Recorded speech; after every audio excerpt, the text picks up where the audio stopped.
अच्छा मेहताब, एक बात करनी थी तुमसे। हमारे छोटे भाई ने मुझे बताया कि काफ़ी ज़्यादा परेशान रहते हो तुम मेरे पास उठते बैठते हो, उन्हें लगता है शायद कोई मुझे पता हो इस चीज़ का।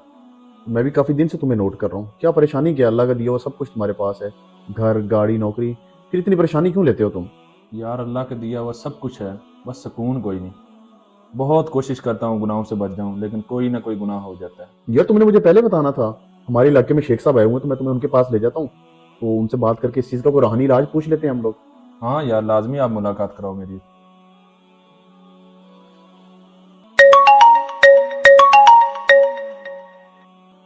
अस्सलाम वालेकुम। जी शेख साहब, क्या हाल चाल है, ठीक है आप? वालेकुम सलाम रहमतुल्लाह। जी अल्हम्दुलिल्लाह, आप बताएं। शेख साहब आपके घर आना था।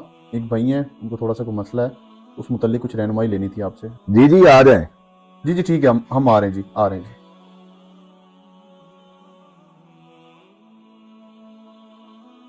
अस्सलाम वालेकुम शेख साहब, क्या हाल है, ठीक है आप? वालेकुम सलाम रहमतुल्लाह। जी अल्हम्दुलिल्लाह, मैं ठीक। आप तशरीफ रखें। जी कैसे आना हुआ? शेख साहब मेरा दोस्त है मेहताब, काफ़ी ज़्यादा परेशान रहता है। अब उसकी बात सुन लें तो उसको हाल बताएं। जी क्या परेशानी है? शेख साहब क्या बताऊँ कि ज़िंदगी में सुकून नहीं है। बहुत कोशिश करता हूँ कि गुनाह से बचूँ, लेकिन फिर भी गुनाह हो जाता है।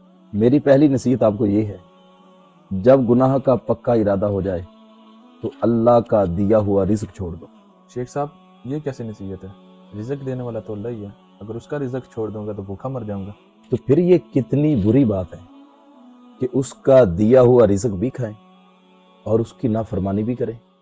अच्छा, अगर आप इस तरह नहीं कर सकते तो फिर दूसरी नसीहत ये है, जब गुनाह का पक्का इरादा हो जाए तो अल्लाह के मुल्क से बाहर चले जाओ। वहां चले जाओ जहां अल्लाह का मुल्क नहीं है। शेख साहब, ये नसीहत भी अजीब है। सारा जहान तो अल्लाह का है, जहाँ भी जाऊँ अल्लाह का मुल्क है, कहाँ जाऊँगा? अगर उसका मुल्क नहीं छोड़ सकते तो ये कितनी बुरी बात है कि उसके मुल्क में भी रहो और उसकी नाफरमानी भी करो। अगर रिज़्क भी नहीं छोड़ सकते और मुल्क से बाहर भी नहीं जा सकते तो तीसरी नसीहत ये है, जब गुनाह का पक्का इरादा हो जाए तो वहां चले जाओ जहां अल्लाह ना देख रहा हो। शेख साहब, अल्लाह से मैं कैसे छुप सकता हूँ? वो तो हर जगह पे देख रहा होता है। अजीब बात है कि अल्लाह को समी और बसीर भी मान रहे हो कि अल्लाह देख रहा है और फिर भी अल्लाह की नाफरमानी कर रहे हो। चलो, अगर ये नहीं कर सकते तो चौथी नसीहत सुन लो। जब मौत का फरिश्ता आए तो उससे थोड़ी सी मोहलत ले लेना और कहना, मुझे थोड़ी मोहलत दो, मैं तौबा कर लूं। शेख साहब, ये कैसे हो सकता है? जब मौत का फरिश्ता आएगा तो एक सेकंड का भी टाइम नहीं मिलेगा। जब आपको मालूम है जब मौत का फरिश्ता आएगा तो बिल्कुल टाइम नहीं मिलेगा, तो फिर अभी अल्लाह की बारगाह में तौबा क्यों नहीं कर लेते? अगर ये भी नहीं हो सकता तो पांचवी नसीहत ये है, जब कब्र में जाना है ना तो मुनकर नकीर फरिश्ते आते हैं सवाल जवाब के लिए, तो उनको कब्र से हटा देना। शेख साहब, ये तो बिल्कुल नामुमकिन है।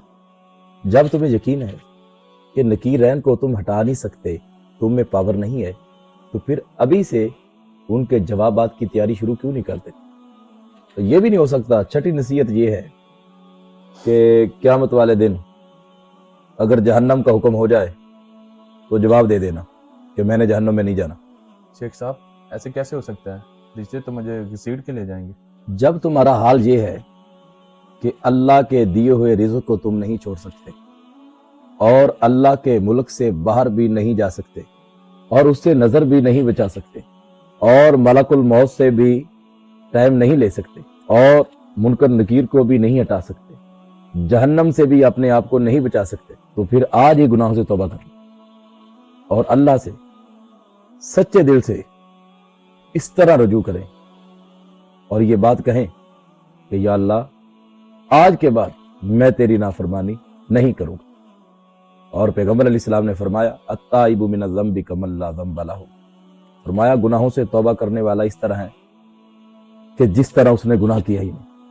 अगरचे जितनी खताएं हो जाएं, गलतियां हो जाएं, अगर एक आंसू निकल जाए अल्लाह के खौफ की वजह से, तो खालिक़ कायनात सारे गुनाहों को नेकियों में तब्दील फरमा देता। तो आज वक्त है कि अल्लाह की बारगाह में सच्ची तौबा करना। शेख साहब, آپ نے بہت اچھی طرح مجھے نصیحت کی. میں آج سے ہی توبہ کرتا ہوں کہ زندگی میں کبھی گناہ نہیں کروں گا. ہم اللہ کے رزق کے بغیر رہ بھی نہیں سکتے، کیونکہ پوری دنیا کو رزق دینے والا صرف اللہ ہے. ہم دنیا میں جس جگہ بھی چلے جائیں ہر جگہ اللہ کی ہے. ایسی کوئی جگہ نہیں جہاں ہمیں اللہ نہ دیکھ رہا ہو.